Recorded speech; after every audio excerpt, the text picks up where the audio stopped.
I thank you for joining us today on decision making for the Committee on Economic Development and Tourism. Today is Tuesday, February 17th, 2026 at 1 p.m. We are in conference room 229.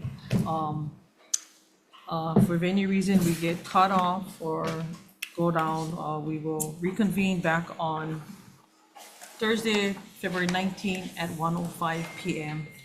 First up, Senate Bill 2693 relating to capital improvement projects for aerospace infrastructure. Recommendation is to pass with a defective date for July 1st, 2050. Members, any questions? Seeing none, Vice Chair will call for the vote. Chair goes aye. I vote yes. Senator Fukunaga. Aye. Senator Kim. Aye. Senator Favela. Aye. Chair, your recommendation is adopted. Thank you. Next up, Senate Bill 2698 relating to transportation. We are awaiting some other information on this measure. We are deferring to Thursday, February 19, 2026 in room 229 at 1:05 p.m. Next bill, Senate Bill 2374 relating to a blue economy. Same issue, awaiting some information in regards to the blue economy. So we will also be deferring decision making to Thursday, February 19, 2026 at 1:05 p.m. in room 229. Thank you. With that, we are adjourned.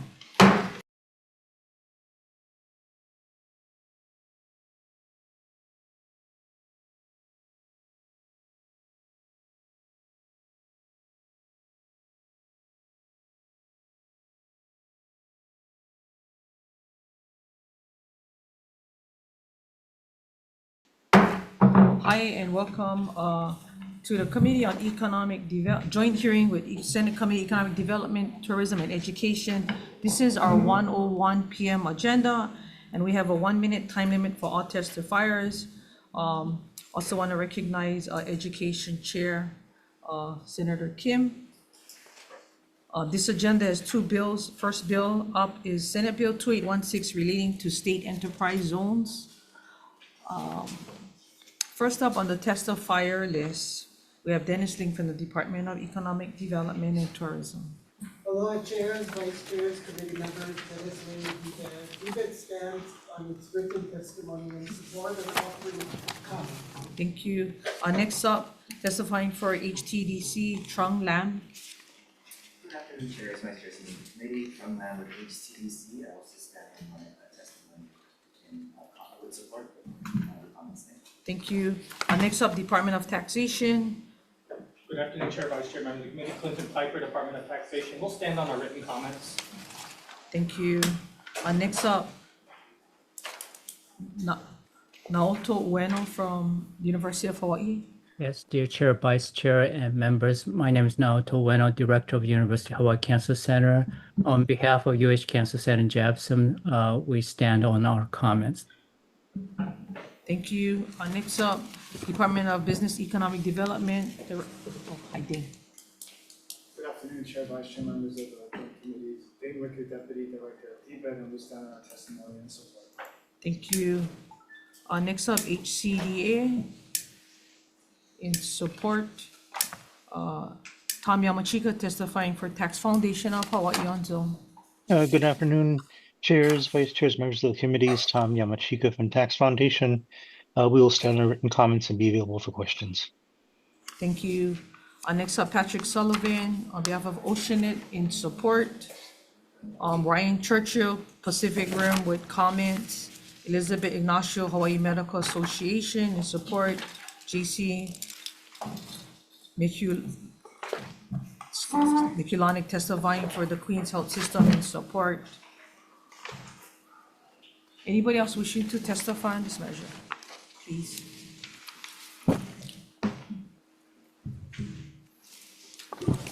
Good afternoon, Senators. For the record, my name is Russell Homa with APEC Executive Director in Hawaii, and I'm here to testify on behalf of the enterprise zone, which is very important to our situation right now. I think we should reclassify some of the enterprise zone and increase the numbers, and I do support with the University of Hawaii Cancer Center. I was always an advocate for the UH Cancer Center ever since from day one, and I've been putting it in my strategic business plan for the APEC region so everybody can come here to have a cancer treatment, then we can enhance our research and development for cancer, and in top of the transplant as well.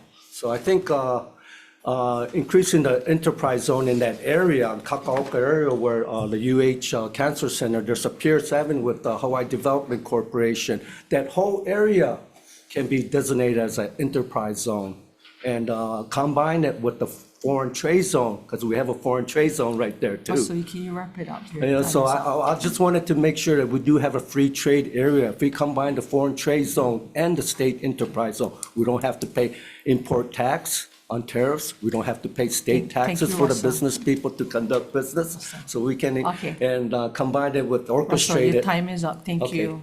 So I Okay. just wanted to support that measure. Appreciate it.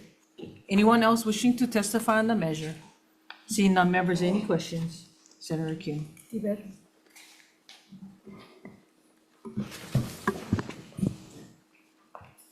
When was the last time that DBED has done a comprehensive evaluation of the program? The Enterprise Zone program? Can I call up Jason Nishijima from the Enterprise Zone?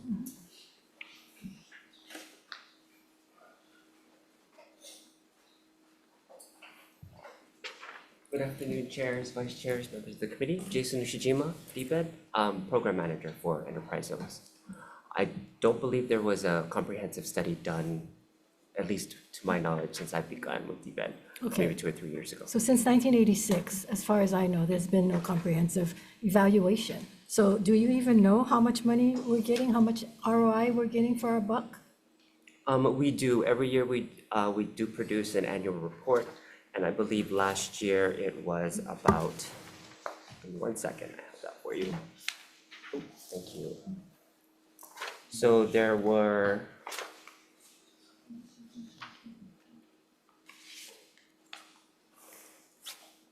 the foregone revenues to the state were 460,000, and this was in 2022. Yeah, and overall revenues of the companies who are currently in it are 221 million. And how many firms are you expected to qualify under this off-census tract collaboration?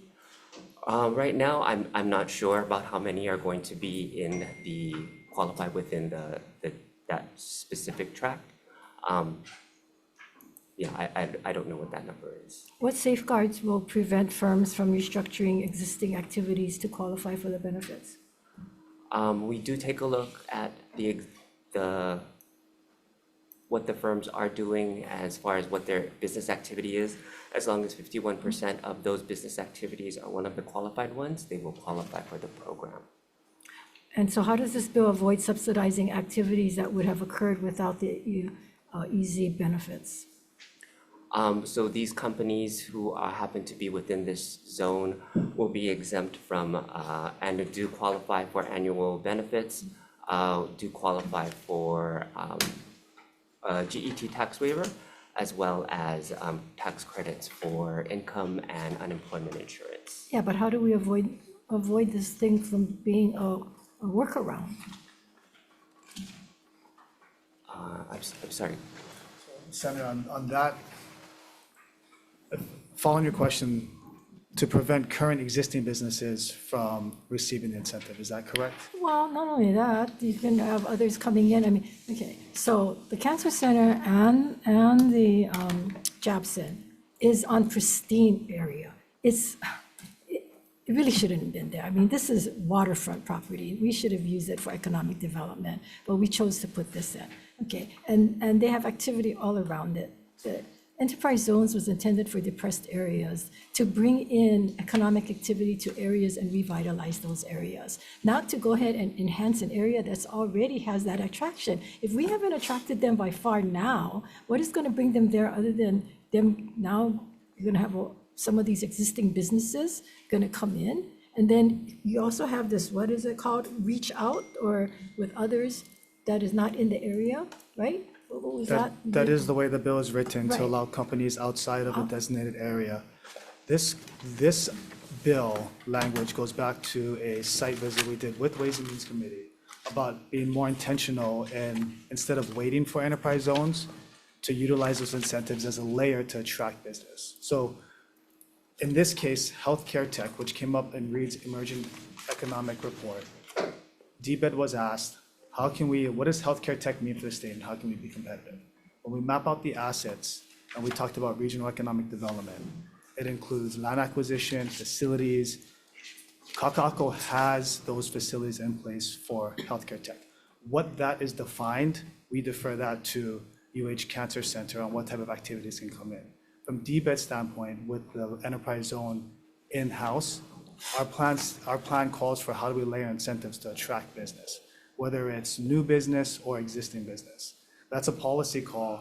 If the way the bill is written to say, okay, are we gonna allow existing businesses even outside of the district to receive those incentives? That's the prerogative and decision of this body. But the whole purpose behind enterprise zones was to help revitalize depressed areas. Again, and so there's other means besides easy designation to help these businesses or help if you want to promote healthcare, you want to promote those businesses, you want to attract it. There's other tools. Why are we taking an entity that meant for depressed areas and vitalizing them and trying to get away from that? Put the whole island in. Get the whole island to be an enterprise zone. Or for that matter, give all the businesses a tax break if that's what you want. But why are you taking this one small area and doing this? This is so. I mean, this program. So to your point about the whole island, I mean, it could be that way if we decided certain activities in certain areas, given those geographical strengths. We have agriculture in central Oahu. We're looking at film on the leeward side. We have to identify what the economy is for the windward side, what the economy is for the north shore side. Yes, so maybe you should be doing all of that evaluation and coming with us with a package instead of doing this piecemeal at this point. And that's my Senator. criticism, because you've been since 1986, and you guys haven't even done a comprehensive review or evaluation. And yet you're coming in wanting all these changes. Again, knee-jerk reaction to areas that maybe felt that, their area should get something special. But in the To be meantime, clear, our this is depressed not- areas are not getting the businesses because they can go to these other areas. So this isn't an administrative bill. We're not coming in and I asking know, for. but you're supporting it. Correct. And you're gonna have to be the one to Administer implement it, it. yes. So don't tell me that it's not your bill, but if you're gonna support it and you gotta implement it, then yeah, it is, you are standing up for it. So then you gotta answer for it. True, yes. So if this isn't an incentive that the body decides not to utilize, that is a call of this body. Okay, well, I think we need you as a leader or as the department that's taking charge of this to show us some evaluation, show us all of this Okay. stuff. If you haven't done that, if you don't have a comprehensive plan, then, don't support piecemealing bills. Okay. Members, any other questions? Seeing none, moving on to Senate Bill 2900 relating to sports officials. First up, testifying on behalf of Department of Education, Superintendent Hayashi.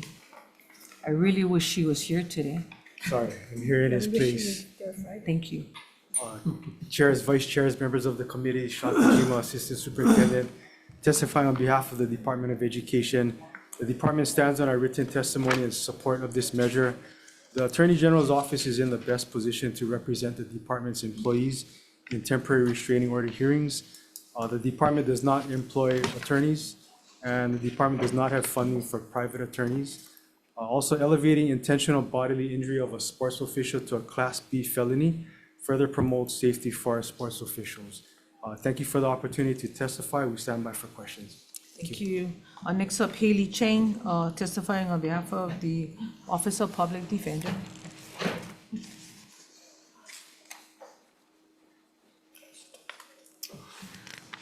Good afternoon, chairs, vice chairs, and members of the Joint Committee. My name is Haley Chang. I'm the first deputy for the Office of the Public Defender. We have submitted testimony in opposition to this measure purely because it is taking what is classified currently as misdemeanor conduct of bodily injury, which can be just physical pain without any sort of visible bodily injury. You could shove someone and they could say that hurt, that is bodily injury. What this bill is seeking to do is take what's already a protected class under our assault statutes. Sporting officials are already protected under the assault second offense, which is elevated for other classifications, and taking it above and putting it as a Class B felony. You can see in the measure all of the other protected classes that this would escalate beyond. Our education workers, doctors, correction workers, all of the other protected classes, and this would even go beyond them. So that is the basis for our opposition. I see I'm out of time. I'll be available for questions. Thank you. Thank you. Next up, David Matsushima, Deputy Attorney General, on Zoom. Oh, live in person. Thank you. Well, Chairs, DeQuoit and Kim, members of the committee, Deputy Attorney General Alan Aka on behalf of the Department of the Attorney General. So we just offered comments on this bill. This bill has essentially two sections. Sections 1 and 2 have to do with the civil action. 3 speaks to both, and then sections 4 and 5 speaks to the criminal action. So in regards to the criminal action, we note that in order to be consistent with the already existing special classes, we'd ask that you insert substantial in front of bodily injury in section 4 and delete section 5 that allows for some consistency between the special classes. As to the civil action section, the Department of the Attorney General is the body that represents the state and the state employees, but this would effectually make us plaintiffs' attorneys, at least when it comes to the type of offenses that this bill would ask us to do. So we ask that that be deleted and the policy be put in place for the departments, including education, to be able to hire private counsel. Thank you, and I'll be available for questions or comments. Thank you. Next up, Osatui from HSTA in support. Josh Hernandez for Interscholastic League of Honolulu Pacific Buddhist Academy in support. Leolani Corpuz, Maui High School Athletics in support. Heat Amamiya Hawaii High School Athletic Association in support. Randy Pereira, HGA in support. Christopher Chan, Hawaii High School Athletic Association in support.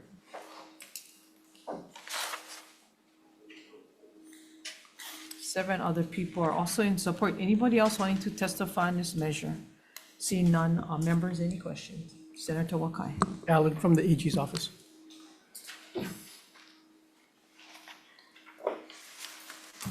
So I understand your opposition to section 1, civil action part, because it was never the intention for the AGs to be plaintiffs' attorneys for individuals. But in the case with the Natalie Iwamoto punch out, she had to go hire her own attorney to go and get a TRO. So this part was supposed to be focused on that, so that the initial hearing, not to take this thing to civil action, but to say, like, bad actor, you need to stay away from whoever was the victim. Could we skinny this down so that the AGs will, at least at the outset, at the moment when the person needs to get the assailant away from themselves, that the Attorney General can pick up that part of the civil action in getting a TRO? I think, Senator Kwai, it's a great question. When it comes to just declaratory or injunctive relief, the companion bill to this, we still did recommend, if that you're going to keep the civil action in which the Attorney General's office would represent, that would be kind of the most limiting factor, but we still believe that that would still serve as kind of a plaintiff's attorney type of role. And the bill as written has to do with, assaultive behavior specifically. So even though the assaultive behavior is the basis for the petition for a temporary restraining order, the facts that are going to be gleaned from those types of hearings are still civil in nature, in which they have different definitions for what civil assault is versus the second component, which is criminal assault. They actually have different elements there. We construe them completely differently. So our recommendation is still that because that type of civil action would be brought on behalf of the employee, whether it's a sports official or someone else that falls under that category, it kind of opens the door to us representing people beyond that. So our recommendation is still that what's the cleanest version is to instill a policy, and I know other bills are trying to do that same thing to give guidance to the Department of Education or any other department who may want to protect their employees through injunctive programs by giving them a policy that says you can either hire a full-time advocate that can do these types of reviews and assist the department and the employee in filing those types of claims. Okay, but if we put the burden on DOE to then do that, then it's gonna cost the taxpayers a substantial amount of money, right? To pay a private attorney, whatever their billable hours is. I mean, can you offer us language that can just skinny this down so that that is, I mean, you say it opens a door. Well, we don't have to we can put in language here where the door is open this much, not wide open. So can you offer us language that can make it specific that the civil action will only be for helping someone who's been assaulted get a TRO against whoever the assailant is? That's all that we're asking for. We can provide that type of language, this body can create that language. So it's just our recommendation that because of the role of the Attorney General and its deputies is to take up certain actions on behalf of the state, that doesn't speak to that language cannot be inserted in order to meet the intent of what this body and the bills introduces are seeking to do. Thank you. Follow. Senator Kim. So the Education Committee passed a bill, I don't know, 2 days, when did we pass it? But we had language in there that said that DOE will assist, don't hire an attorney or anything, but assist with a TRO and also by giving them the day off or whatever time off that they need. And I think that language is there in that bill. Now, I'm not sure if that bill can be amended to include sports personnel, but certainly it was DOE employees. So I think we already have that measure moving forward, so we can look at that. Yes, and that was what I was speaking to. I know the House companion was HB 1888. I'm not sure the Senate bill's companion, but I think the only discussion that was happening was the term legal advocate was the employee or the position that the department would seek to use to assist the employee in the department to make those actions move forward. But there was a section of caution that my colleague had put in front of that committee that that advocate, because the work that is done, we don't want them to purposefully engage in the unlawful practice of law. So there is a fine line. We want to be able to say, hey, there is someone out there that can help you file these things and get these petitions, because you're right, teachers and other staff members should be able to have that protection. And I don't think that there's anything that can't encompass sports officials or broaden it to protect more than just our school officials. It can go to other departments as well. And they can use that as a model to say, hey, if our department, because of something happening in agriculture, whatever, there's an increased uptick in harassment type events, that they can't follow the pattern that has been recommended for the DOE for sports officials and teachers. So are these referees, coaches considered DOE employees? So the Section 3 is quite broad because it also talks about officials that are on both public and private school lands. So they can be volunteers, but what's been encompassed as far as we've reviewed is any volunteer that falls under the precipice of the DOE or a school, they do fall under that. But there is like athletic associations that are nonprofits, such as HSSAA or OIA. They're technically not attached to the Department of Education. So that would broaden it beyond just state employees. Okay, so it's Senate Bill 3179, safety of, what was that? Education workers. Yeah, so would this bill cover, is the question I'm guessing, this bill cover referees and coaches? That defined it. I think if they are employees of the DOE or DOE schools, this language in this bill is much broader. When it speaks about sports officials, it also speaks to like volunteer referees, timekeepers. So if we were to amend further, because that bill goes to Ways and Means 3179 to definition of the referees, coaches, and so forth to fall under the safety of employees as this bill speaks out with assistance for TROs and so forth? I believe it would, yes, Senator Kim. And I think another thing that the department also, they wanted an even broader definition of sports officials, and which we have no objection to. That included athletic directors specifically, that name title. But I think when you look at sports official generally, that would still fall under it. But just for clarity, to make sure that sports officials included athletic directors, and an amendment to that bill to add that language, I believe, would strengthen and cover Senator Wakai's concerns. Because it's not the intention to elevate these sports officials above all the other categories, right? Absolutely. So that's why we wanted to be suggested as a model, so it can be taken by other departments to use if they were dealing with that same type of crises that we've seen recently. And then that would also help address and kind of split this bill away from the elevation that it's seeking in the criminal components in sections 4 and 5. Okay, thank you. Thank you. Senator Favela. Attorney General. Maybe if you can answer, if you cannot, then we get Sean to come on. So my question is, I understand this complexity of this bill, but my understanding as a former DOE worker, if a student or a person assaults a DOE worker, isn't that a felony? So this bill could make it a felony. Currently, the protected class is a C-class felony as is. So that covers a variety of different occupations. So it is already currently a C-class felony. What this bill does is, kind of the concern of Senator Kim is it pushes sports officials into an even higher category of protection, which would make it a B-class felony without adding any other conditions. That's why our office added a recommendation to add substantial in front of bodily injury to make sure that it tracks with the more seriousness of the offense while still leaving the C-class bodily injury felony available. Because that's going to still go to the charging discretion of the deputies at what comes in. As Ms. Cheng mentioned, what considers bodily injury is going to go down to the facts of each individual case, and the prosecutor or attorney general handling the prosecution is going to have to make that discretion to determine how serious the injury or bodily injury or pain level threshold is met in order to determine the seriousness it gets charged at.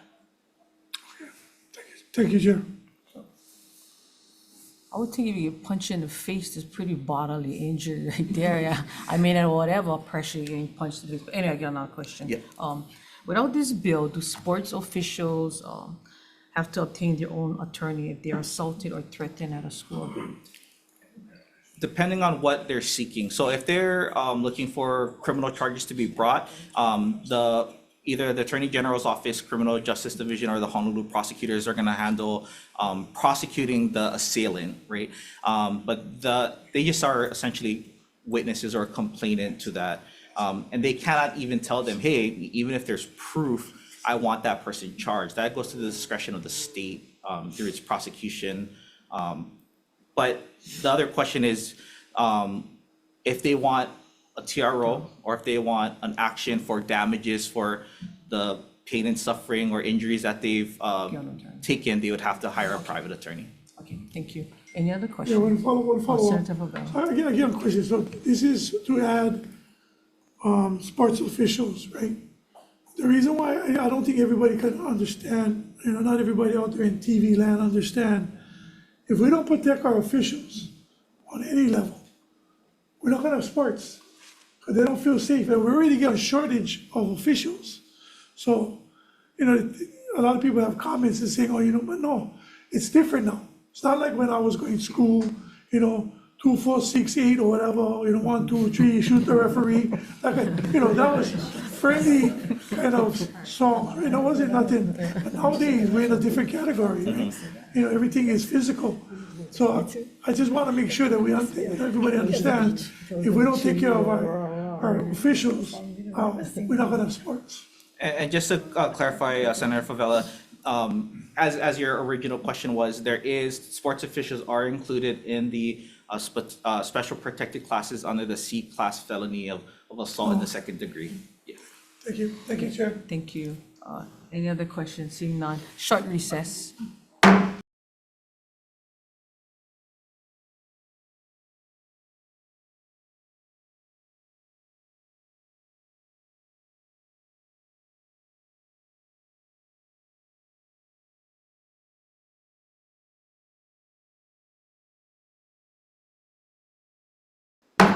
Welcome back to the Joint Committee on Economic Development and Tourism, along with Education. In regards to Senate Bill 2816 relating to state enterprise zones, there are going to be several changes we're going to make, and we're going to need some time to work on this bill. Looking at deferring this measure to February 19, 2026 at 1:06 p.m. in Conference Room 229. Next up, Senate Bill 2900 relating to sports officials. Thank you, Attorney General, a lot of good comments made. But there is a vehicle that is moving, Senate Bill 3179, and we are going to use that vehicle and make some changes or some amendments to that bill to tighten up the language when it gets to Ways and Means. So I am going to defer this bill indefinitely. With that, we are adjourned. Thank you.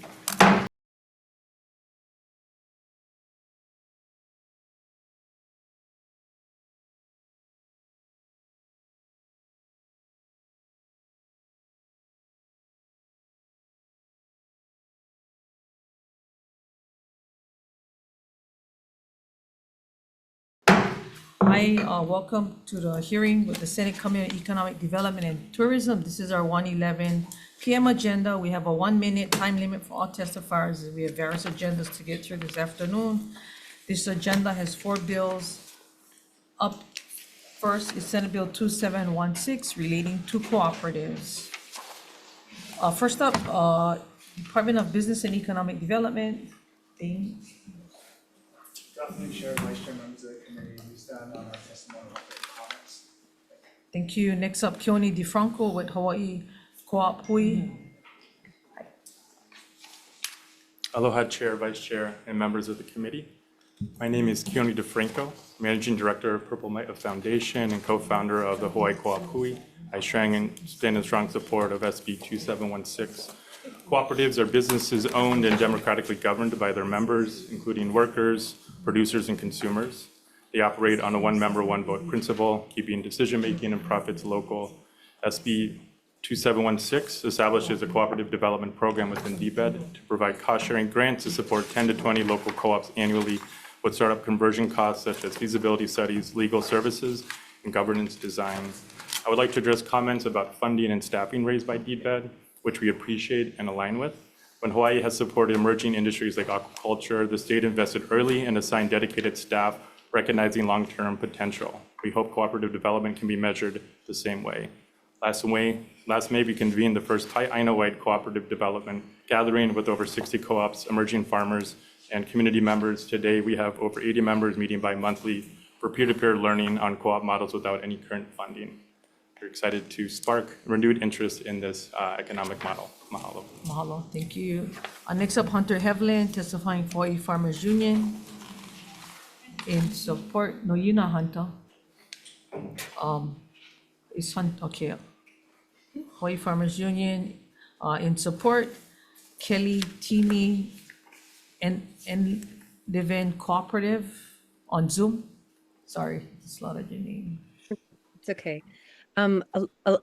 Aloha, Chair, Vice Chair, and members of the committee. My name is Kelly Timi. I'm the director and co-founder of the Enliven Cooperative, a worker-owned, not-for-profit, eco-social learning organization in Hilo. I'm testifying in strong support of SB 2716. Over the past 3.5 years, I've been providing cooperative technical assistance to more than 20 cooperatives across Hawaii in all stages of our supply chain in our food system and agriculture, including aquaculture, in energy, housing, water. As Keone mentioned, cooperatives keep wealth, jobs, and decision-making in local hands. There is a significant momentum currently for groups across all sectors wanting to create new cooperatives, but currently there is no designated institution in Hawaii to offer this essential cooperative technical assistance support. The biggest barrier for new cooperatives remains the high upfront cost of organizing, technical assistance, legal services, and governance design, which can cost thousands. Putting cooperative ownership out of reach. Can you wrap your testimony up? Yes. SB 2716 addresses this gap by creating a cooperative development program in DBED to fund cost share grants and nonprofit partners who can provide this needed support. And with this bill, this can really help our infrastructure to grow a resilient co-op economy. Thank you. Mahalo. Next up, actually, we have 21 people in support of this measure. If I missed anybody else wishing to testify on the measure? Angela, now that's you.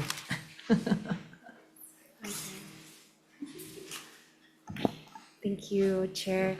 And Aloha Committee, Angela Melody Young testifying in strong support of this legislation. As proposed, it will foster economic resilience and it will assist with community wealth building by helping with startup capital and technical support for cooperatives. And this will help with the targeted assistance for high poverty need communities such as Native Hawaiian communities, and also for farmers, local farmers, and encourages local ownership, improves the quality of life and job quality while helping to grow economic development by reducing the reliance on outside corporations. And I think this will really help with the small businesses in Hawaii and to support agriculturally grown businesses and other businesses. Thank you. Thank you. And then we have Gregory Misakian in opposition. Anyone else wishing to testify on the measure? Seeing none, members, any questions? Debate, please. I didn't. So would the cooperative development program be a program for the department? And who would staff and run the program? Good afternoon, Chair. Dane Wicker, Deputy Director at DBED. So I'm looking at the bill. It looks to establish a new program, and we don't have current capacity or current staff to transfer from. So the resources provided in the bill do provide for some administrative staff, but then that reduces, if the bill goes through, the allotment for the grant program. So our testimony, we request additional resources plus permanent positions to stand up this new program. So I noticed the bill also appropriate $750,000 for fiscal year 26-27 to establish and administer the program. If that's the case, do you know what type of grants you'd fund given the $750,000 for appropriation provided in the bill? The bill outlines the activity. It seems to be like agriculture as one of the primary. We would have to go through the final bill and see what that process would entail. Also, what that process would look like. We would need rulemaking. It'd be through like an RFP process. We do have programs, attached agencies that currently do grants, but there is a process that includes the board for approval too. So this would be internally within DBED, the way the bill is structured, with the director approving. So help me understand, or at least maybe elaborate on it. With some of your attached agencies that do grants, how would you prioritize, like, within the cooperative, who gets the grant? You know, for one reason or another, I can see some people might not be able to qualify within the cooperative. How do you guys prioritize that? That is a challenge. We do have bylaws or procedures in place that set parameters on the type of activity based on the program itself, whether if it's in statute or was outlined through legislation. The board can set policy and parameters as well. There's also consideration if the applicants were awarded a grant in prior years and at what amount. So that's all vetted through board and the staff of the attached agency. Thank you. Yes. Senator Kim. Okay, so the $750,000 to establish and administer the program, develop Chapter 91 administrative rules, design grant criteria, scoring systems, monitor compliance. How many people, how much staff would you require to stand this up? It's off the top, it would be about 3. You would need, you would want odd number for vetting. But someone to administer, you would need expertise on drafting, and then administrative capacity. At least 2 to 3 would be off the top, but we would have to vet and come back with a final. But no more than that. Right. How many vacancies you guys have right now? Oh, I don't have the number off the top of my head, Senator. Just roughly. I'm gonna say maybe 40 or 50 vacancies. Department-wide, I think we're about 18% out of Okay. 400 And FTEs. there's no guarantee that we give you these positions, you're going to fill them. Right. Right away, The- especially if you need expertise in a certain area. Correct, Senator. Those, and I'll also caveat, those vacant positions, they're not A-funded, they're not general funded vacancies. Majority of them are non-general funded. So we wouldn't be able, we wouldn't have the funds even if we were to redescribe those vacant positions. And do you have the space for all of this to show up a whole nother program again? Office space, we do have, we would have space. But I would also say, this process here is similar to 42F, which is the grant and aid, which are. My next question. Yeah. How different is this from grant and aid? We already have grants and aid, so, I mean, and like you said, other agencies do grants. So are we duplicating all this whole grant process in every agency? The and the agencies that currently do grants, we're not duplicating. Those are specific to like the Hawaii Technology Development Corp., which they have the Federal Manufacturing Assistance Program Right. and the state. So there's no duplication there unless the 42F awards an applicant who probably applied to that. Right. Then that would be. We don't have any program that focuses on this type of activity, but then again, the question could be, are you duplicating? They can come in for, right now, for grants from the ledge, right? And, the amounts in here, no less than 10,000, no more than 50,000. I'm not, based off of the grant programs we've seen before and in agriculture, a lot of it comes down to infrastructure and facilities. Now, these may be using this cost for specialized equipment and things like that, which the manufacturing assistance program, majority of those applicants are in the agricultural and value-add manufacturing. Okay, and the time it would take to stand this thing up? Rulemaking, everything, couple Yeah. years? Rulemaking takes 1 to 2 years after you have the staff established, which takes 12 to 18 months. Right. We would have to go through the civil service process as these positions are within the Okay, department. so at the end of the day, within the money left over and the amount of grants you're gonna give, what kind of ROI can we expect? I wouldn't know that answer right now, Senator. We would have to look at what activities the grants would be awarded to. Even on that, we track, there's no telling upfront. Even when we look at some of the existing programs, we have to survey the companies at the time of the application, midway, and then exit. And then some follow-up thereafter to see if it was the grant that sustained it and if they were able to grow, or if it was frankly just a subsidy in that point in time. Do you know whether or not the legislature, in their grant giving every year, that we have an evaluation of the grants that we gave and what was achieved? And I need to get back with you on how our programs do post. Can you Yeah, get back to us yeah. on that? Okay, thank you. You're welcome. Thank you. Any other questions? Seeing none. Moving on to Senate Bill 2746 relating to taxation. First up, Department of Taxation. Taxation steps on its comments. Thank you. Next up, Tom Yamachika on Zoom.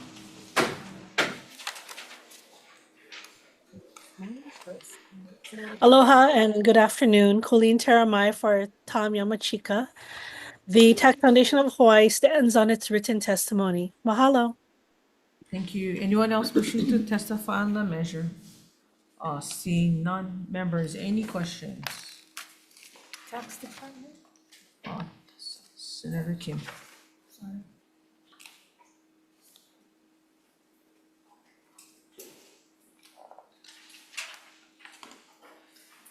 Have you folks evaluated the potential tax losses based on No, this? I looked at that and we did not have any numbers because I know this bill has come up in the past. but the revenue estimates were not there, but we will have them. Okay, so this is just on medical travel expenses. So if you don't have the means to travel to go to get medical and you have to just stay here, that doesn't benefit them, right? Those Correct. people. Versus if you gave, like, I don't know, excise tax exemptions or whatever for certain things, would have a more equalizing benefit across the board than a measure like this? I mean, I don't know if I could evaluate that, because if it was a general excise tax exemption, but I mean, if you couldn't afford it, I'm not sure. I suppose, you mean if you have a general excise tax exemption over the board, then everybody would have more money in their pocket to be able to afford. Well, general excise expense to tax on medical, some medical treatments or whatever. Yeah. Because- Oh, correct. Yeah, because Correct. this is giving you tax credit on travel to the mainland, I would imagine, or the neighbor island, to get medical treatment. So it would only give you tax exemption on that portion, that travel portion, but not necessarily on the treatments or the cost to actually get it, right? Yes, correct. Okay, thank you. Oh, just one quick question. I guess, actually, looking on page 9 of the bill, it says qualified expenses means travel expenses not covered by insurance incurred by a patient and one accompanied caregiver to obtain medical care, including airfare, lodging, ground transportation, medically required incidentals, parking fees incurred at or near the treatment location. So if, I guess medically required incidentals could also fall under medical. Yeah, it would fall under the expenses that you could get a credit for. Yeah.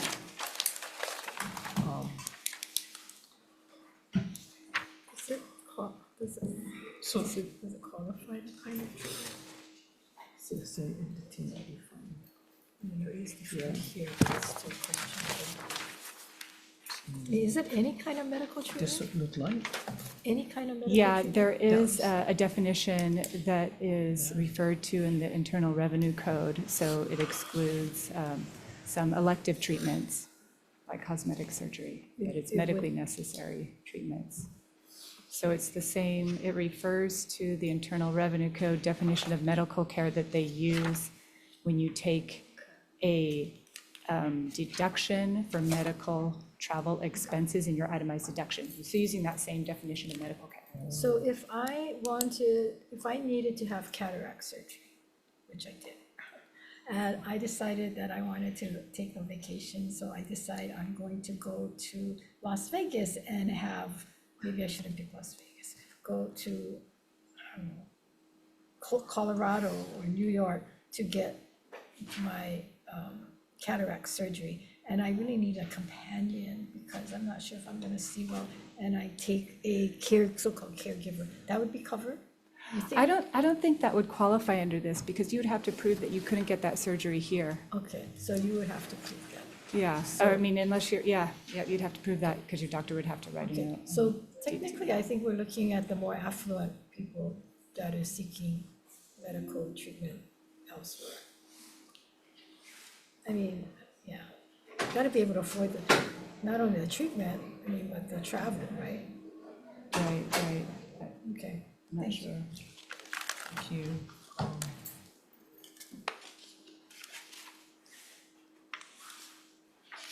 Actually, can you come back real quick? Let's go really quick. Is it efficient to have both DBED audit these medical expenses as well as DOTAX? Well, on our other tax credits that we have other agencies certifying, we also, I mean, have the right to audit it, which is good, because we're more of the tax specialty and then they are more of the subject matter specialty. So, I wouldn't think DBED would fall under medical. I would think maybe like Department of Health or. yeah, I mean, right, I don't know who should certify it, but. I'll just ask Senator Kim. No. Oh, Thank you. Next up. Senate Bill 2906 relating to tourism. First up, Hawaii Tourism Authority, Caroline Anderson. Aloha chairs, vice chairs, members of the committee, each case stands under its written testimony, offering comments. Thank you.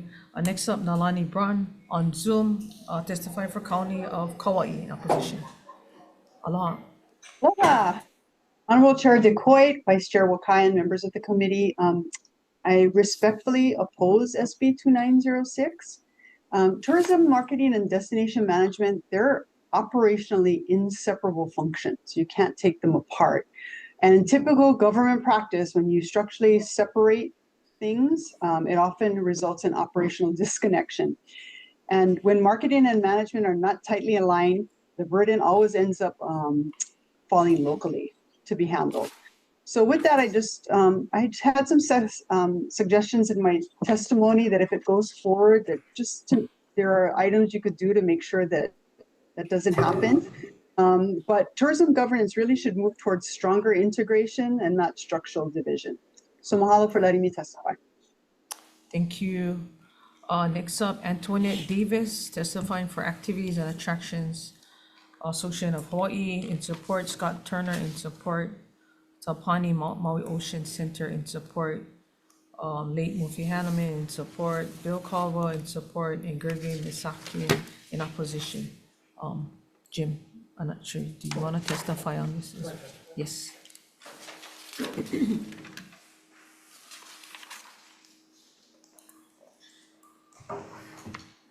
Thank you, Chair DeCoy. Members, as a member of the prior governing board and a member of the current advisory board, I support Caroline's testimony.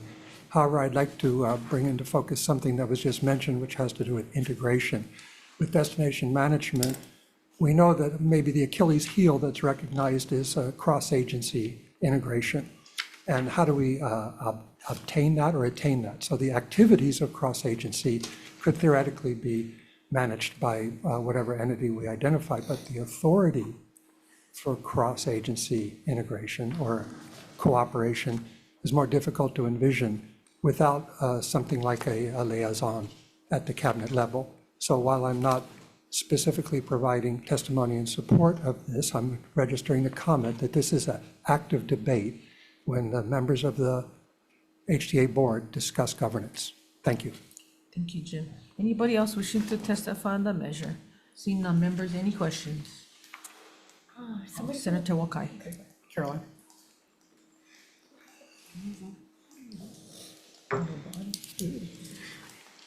I talk to so many people in the industry and they feel like HT is almost bipolar in how its responsibilities are almost opposite. Some of the pain points for tourism from the local perspective is like our traffic and parking. Is HTA the best suited entity to delve into how we're going to improve traffic flow and reduce congestion in parking lots? Mm-hmm. Thank you, Senator Wakai. You know, with the passing of Act 132, this past legislature session, and Governor signed it, the CEO, President and CEO reports directly to Governor. And so we believe that, you know, with the CEO reporting to Governor right now, that authority is delegated to DBED Director. So I'm reporting to Director Tokioka, but when the new CEO comes, they'll have a direct relationship with Governor. So, you know, we see that it's a little bit of an overlap, and we're hoping that with the CEO reporting to Governor, that will help bridge all of the other state agencies. And we're also actually doing that right now with our DMAPs. You know, we went out to community, we started talking to community, industry, and, you know, we're trying to work with the various state agencies and county agencies. But I understand what you're saying. So many in the industry are crying that they need more emphasis on the marketing side. And I mean, issues like trespassing, crimes against tourists, you know, how to manage Airbnbs and short-term vacation rentals, expertise in climate change, expertise in cultural preservation. Those are all important, but probably beyond the expertise of tourism marketers. Wouldn't you agree? So currently, the Hawaii Tourism Authority in our statute puts in destination management. So our team, part of our team are the destination managers that are looking at these types of issues. So right now, our team is looking at both. Right. So this bill cuts it up so that your team who does destination management can really focus on that through the Office of a Tourism Liaison. And then your HTA team can go back to what it does very well, which is branding and marketing the state to people around the globe.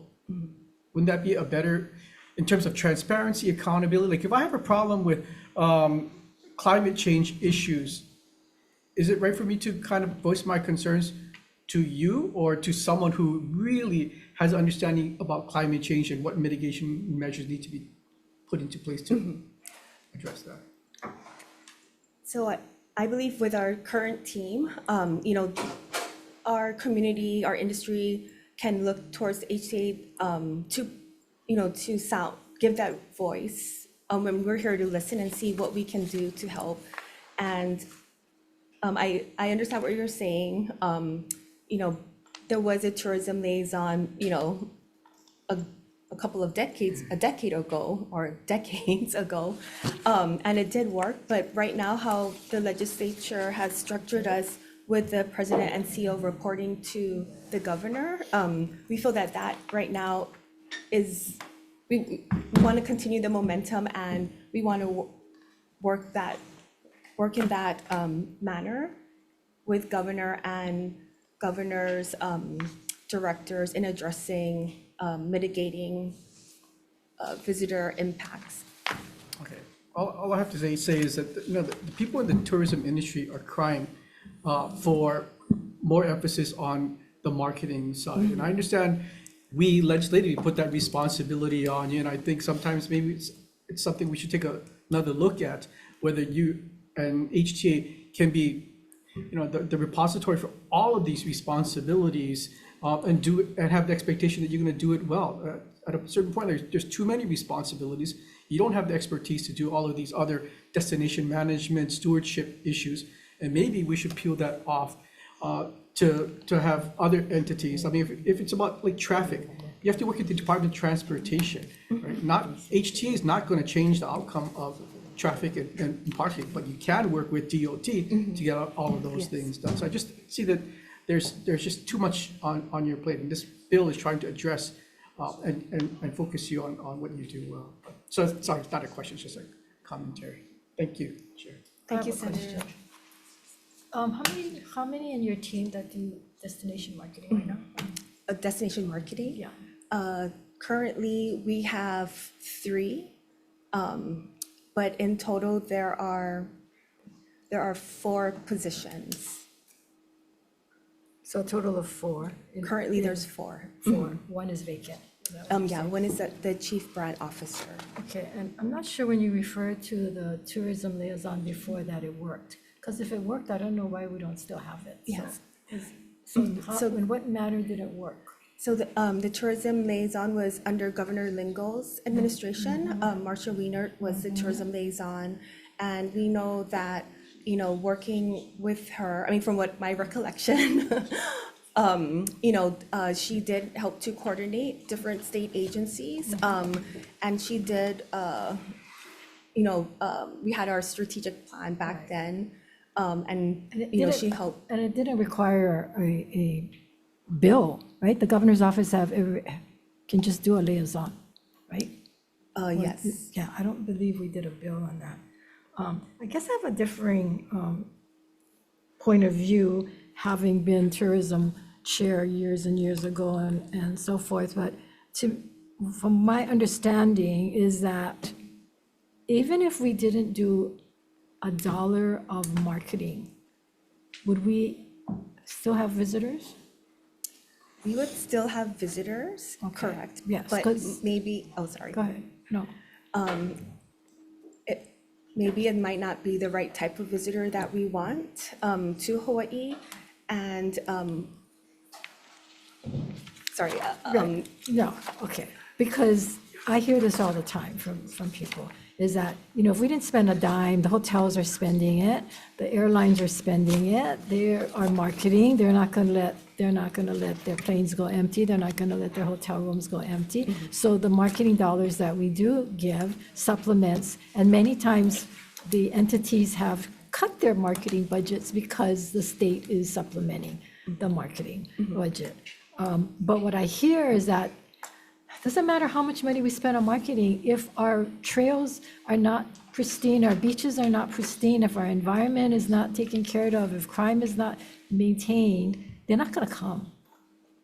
They're not gonna come. And that's one of the things that we try to push for HTA to do, not just marketing, but to take care of the environment or take care of the visitor experience, which is the environment and our pristine beaches and our mountain trails and so forth, all of those things. So in that sense, I think that, you know, it is the role of HTA. And if all we're going to do is have, and there's nobody here from the governor's office, but one liaison sitting in the governor's office, then dictating to these three positions, I don't see the difference if the CEO is reporting to the governor. Isn't that the liaison? That the CEO would be direct line to the governor? To prepare all of this, or to be able to get the information? Because I don't see the governor putting in staff within his department to actually do this, because they're just going to farm it out to DOT, farm it out to ag, depending on what the complaints are or what the problems are. Right? Yeah. Okay, thank you. So just as a follow-up, where are we on the CEO?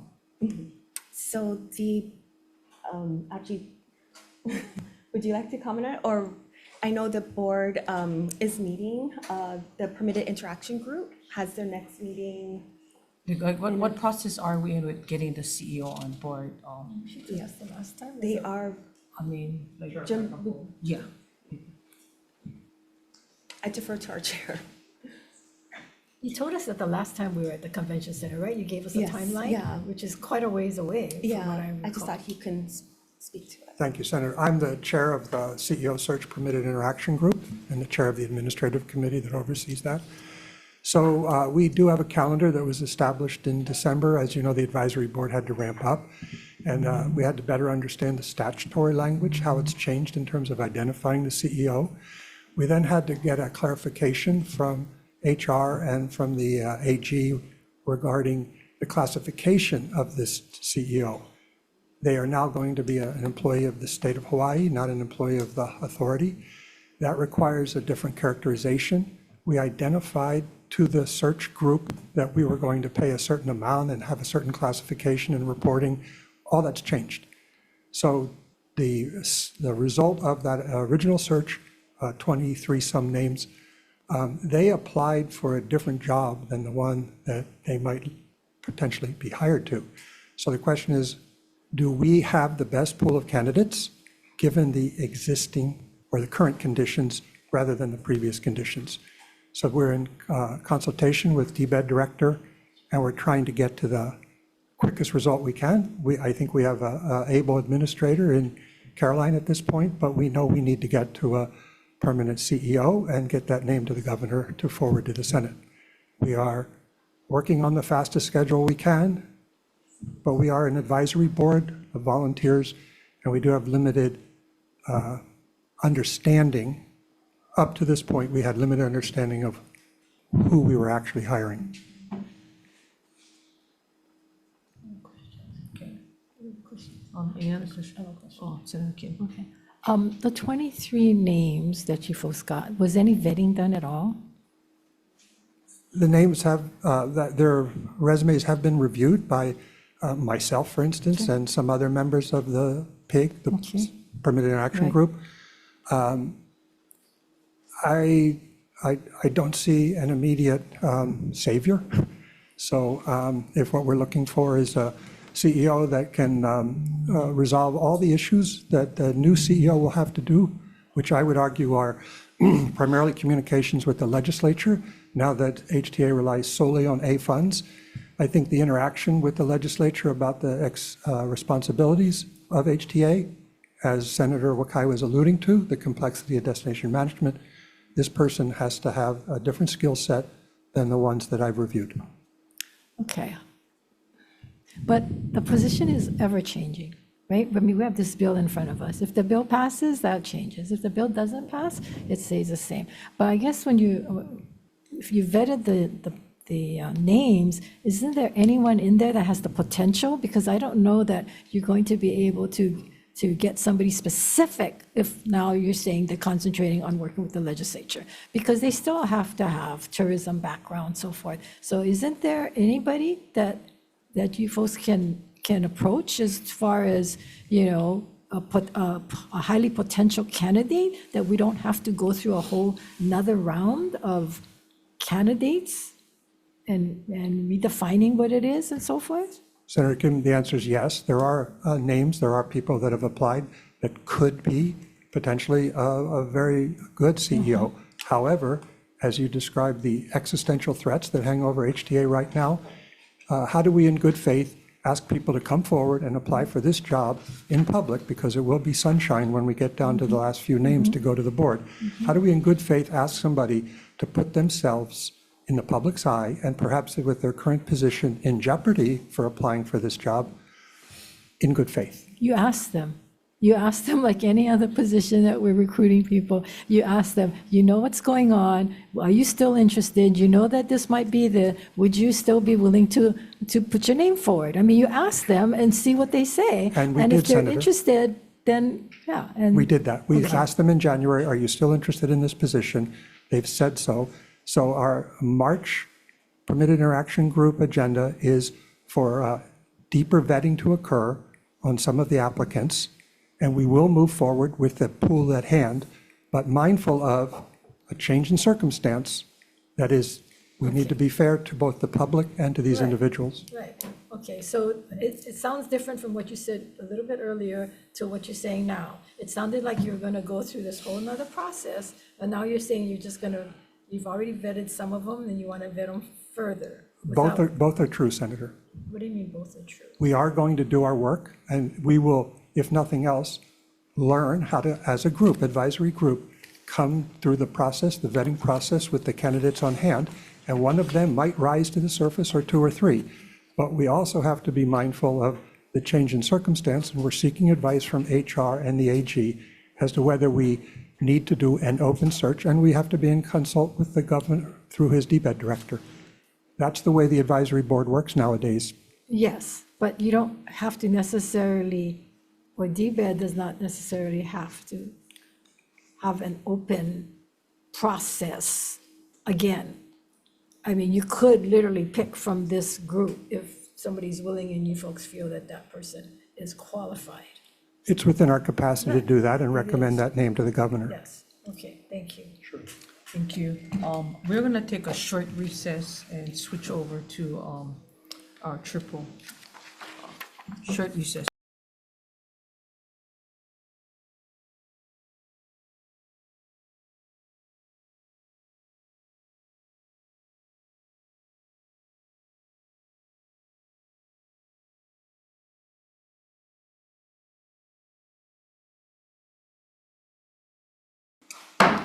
All right, good afternoon. We're convening the Joint Committees on Water, Land, Culture, and the Arts, Economic Development and Tourism, and Education on our 1:05 p.m. agenda here in State Capitol Conference Room 229.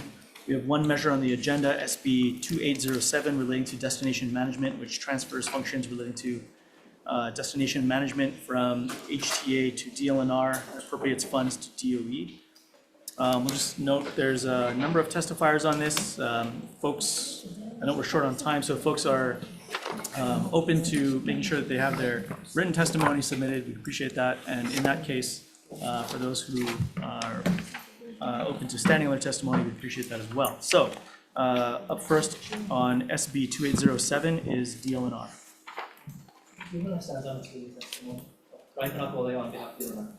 Thank you very much. Up next is Department of Education.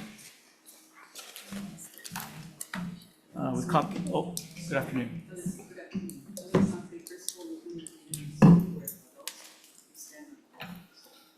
Thank you very much. Up next is the Kauai County Office of Economic Development on Zoom.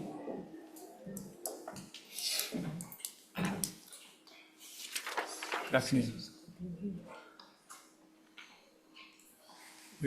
I'm sorry, we're unable to hear you. You muted. No.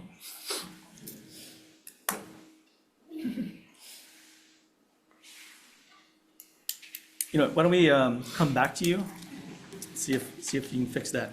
Up next is the McKinley Community School for Adults. Good afternoon.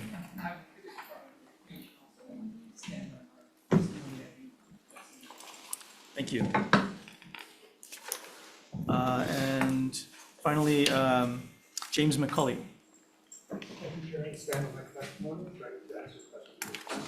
Thank you. And then IT, is Kawhi still on?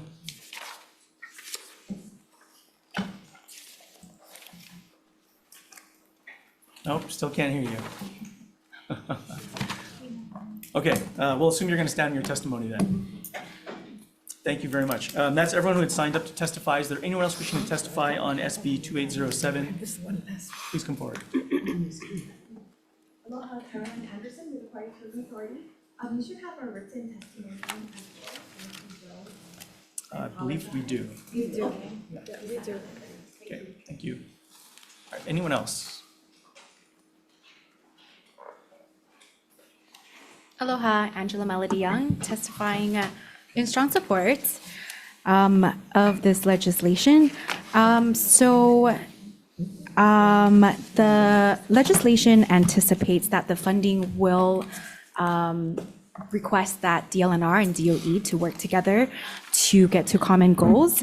And so if the office, as I was, reading the testimony, from my analysis, it seems like the office is not ready. And so perhaps I could ask the committees to consider a work group. So Waikiki the district is much like Aloha Stadium District. And in my opinion, Aloha Stadium will be much more complicated to plan for. So it could consider in the work group the county's offices, such as DPP with zoning regulations to accommodate affordable housing projects and transit-oriented development districts, and mixed-use commercial development to support housing infrastructure, and as well as perhaps invite the University of Hawaii, because the train anticipates the school and the students to be built to accommodate the Heart Corridor. Wrap up, your time is up. Yeah, so if you could consider my amendments to help with improving the quality of life for families in Hawaii and to improve communications within the departments. Thank you. Is there anyone else wishing to testify? Seeing none, are there any questions? All right, thank you, everyone. Seeing none, we're going to go into decision-making on this measure. Appreciate everybody's time and testimony on this. Looking at the testimony, we recognize there are some issues to be resolved. So for the moment, I recommend deferring this measure.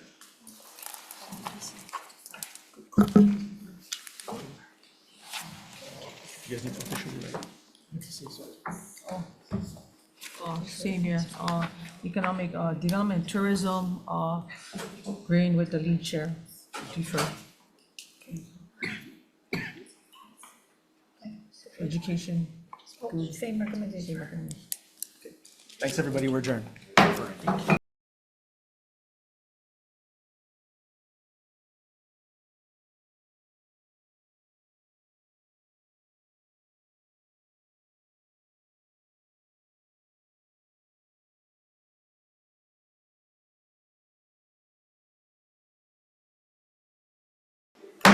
Hi, reconvening back on our agenda, 111 agenda. Up next is Senate Bill 2353. I will ask you if you have submitted testimony, if you please stand on your testimony as we are coming to a close of this, our time block. So first up, Mike Yadal, Aloha Stadium Authority. In support. Next up, Jillian Anderson, Waikiki in opposition.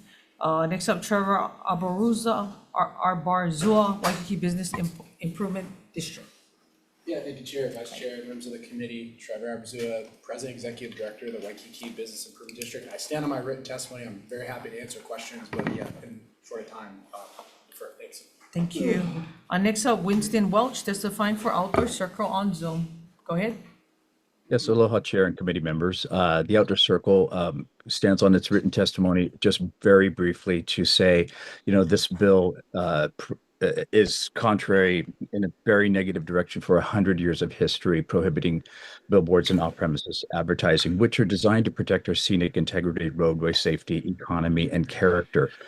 Mostly these signs are designed to distract drivers. They're designed to distract pedestrians in an area that's very dangerous to drive in, to walk in. We'll just say it increases complexity. The Waikiki Neighborhood Board, representing residents most directly affected by this, has also testified against it. Visitors come here in part because of our protected environment, because it's not Las Vegas or Tokyo. Our laws are very carefully crafted here in Honolulu, and we don't need additional signage for kiosks. They are already allowed under this bill. So for this and many other reasons, we strongly oppose this and urge you to hold this measure. Thank you. Thank you. Just for correction, I believe that the Waikiki Business Improvement District is in support, and he just testified in support. No. I just wanted to correct that. Neighborhood board. Yeah. That opposes. Oh, it's okay. Yeah, the neighborhood board. It's right there. Next up, Stanford Carr Development in support. Diane Harding, President, Outdoor Circle, in opposition. Scenic America in opposition. G.L. Hutchinson in opposition. Jack O'Neill in opposition. As well as 3 others in opposition. Anyone else wishing to testify on this measure? 30 seconds. Go ahead. Discrimination. No discrimination here. I'm just kidding. Aloha, Angela Melody Young. Actually, I was reading my testimony for this legislation when the If you can sum it up, it would be other super helpful, legislation Angela. was going on. So, okay, there's a little confusion.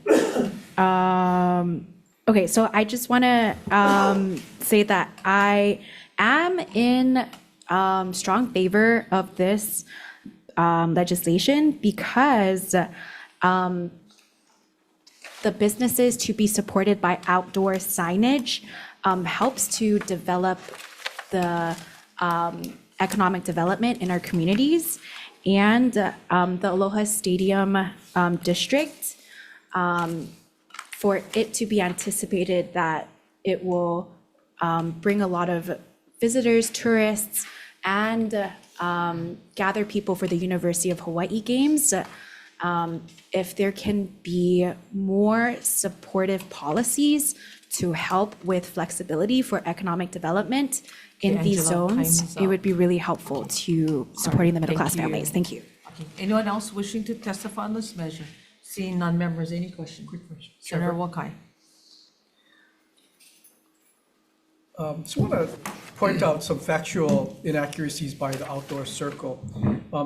This digital signage is not for drivers, right? It's for pedestrians, right? So in terms of, there's not going to be distracted drivers. No, and I think that even the way the bill is, it kind of leads with advertising. I think that's sort of a misconception as well. And what we're doing in Waikiki is we're studying other downtowns, really metropolitan areas around the country, and what are we lacking in Waikiki? And we specifically did that during the tsunami scare we had a few months back, where pedestrians didn't know where to go. There was a lot of misinformation on whether to evacuate, whether to not. And we've studied that other cities like Miami, like Berkeley, California, that has some of the strictest signage laws, they have these digital kiosks to be able to communicate with the public. So these, these companies, they'll put them in, it's free of charge, and they're able to have security cameras on them. So, Mike Lambert with Department of Law Enforcement is adding cameras in Waikiki. This would, add dozens more. You'll be able to communicate to community members on emergency preparedness and on a number of different things. But yeah, this is kind of bringing us into our Waikiki Special District and then the Stadium District, again, a very commercial area, into the 21st century in terms of communicating with the public. So. And does the Waikiki Neighborhood Board support this initiative? So I know, Jillian Anderson, I know who's on the board, put in testimony, but I've talked to members of the Neighborhood Board, Bob Finley being the chair, and, they've been supportive of these measures. And what I'm going to do is I'm going to reach reach out and formally go over this bill with them, because this is going to improve public safety. This is going to improve communication with visitors, but also residents. And again, it's going to add another dimension to our commercial area of Waikiki and the Stadium District. So this is going to be great for not only the economy, but for the residents of Waikiki. Great. Thank you, Chair. Yeah, thank you. Oh, just a follow-up. Yes, sir. So this is not gonna be like a Las Vegas sign smoking hamburgers? No. Oh, okay, okay. No, and we don't want that, right? We want this for, again, for public safety reasons, and, you know, we don't support that. We don't want a billboard on Diamond Head, but we do want some sort of digital kiosks to We bring don't us. want no corporate tone? None of that. No, sir. Yeah. Thank you. Senator Kim. So, where's the guarantees that it's not gonna go that way at some point? I'm not sure whether it's in the bill or not, but I know that the bill, the way that it's written, is for these specific digital kiosks that are on the public rights of way. So I know this, and correct me if I'm wrong, but I don't think this has to do with on private property of hotels, right? So you're not going to be able to put a huge Sheraton sign, or you're not going to be able to put, so this is for the public rights of way. And I believe also the city and county has to pass an ordinance to allow this. So this just allows within state law for the cities to do this. Here in Hawaii, we have a state law that kind of prohibits this signage, and I think it's important. We have strong laws against signage, but you go all over the place and you see all these violations, Right. right? I mean, Right, it's right, right. awful, so. I agree. And the main point of this bill is, again, for this specific kiosks that a lot of cities do have, and a lot of metropolitan, high-traffic, foot traffic areas. And you need this certain law to be able to do that. And I could send it around to your teams as well, kind of what it looks like, but it is going to be for the benefit of not only, again, visitors, but residents. Yeah, thank you. Any other questions? Seeing none, short recess.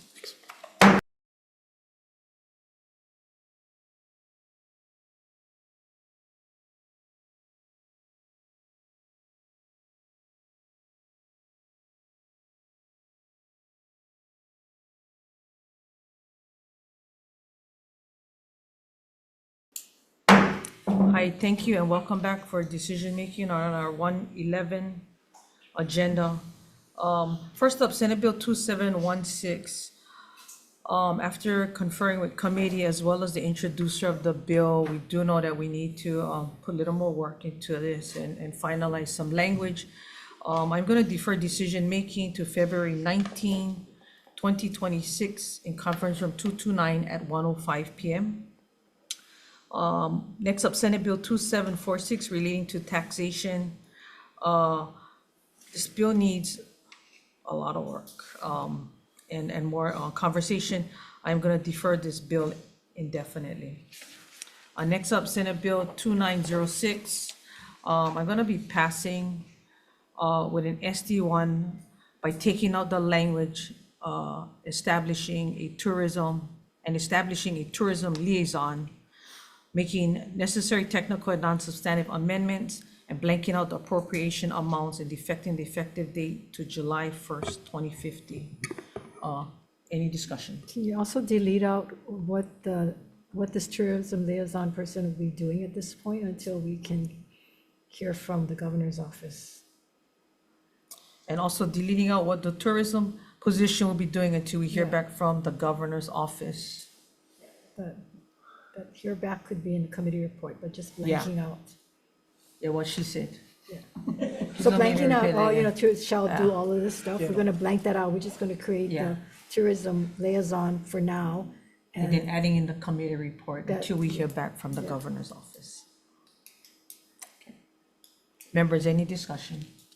Seeing none, Vice Chair Okai for the vote. Chair goes aye. I vote yes. Senator Fukunaga, excuse. Senator Kim. Aye. Senator Favela. Aye. Chair, your recommendation is adopted. Thank you. Next up, Senate Bill 2353. We are gonna pass this with an SD1 by making necessary technical and non-substantive amendments and defecting the effective date to July 1st, 2050. Members, any discussion? Seeing none, Vice Chair Wakai for the vote. Chair goes aye. I vote yes. Senator Fukunaga, excuse. Senator Kim. Aye. Senator Favela. Aye. Chair, your recommendation is adopted. Thank you, members, and thank you for joining us. With that, we are adjourned.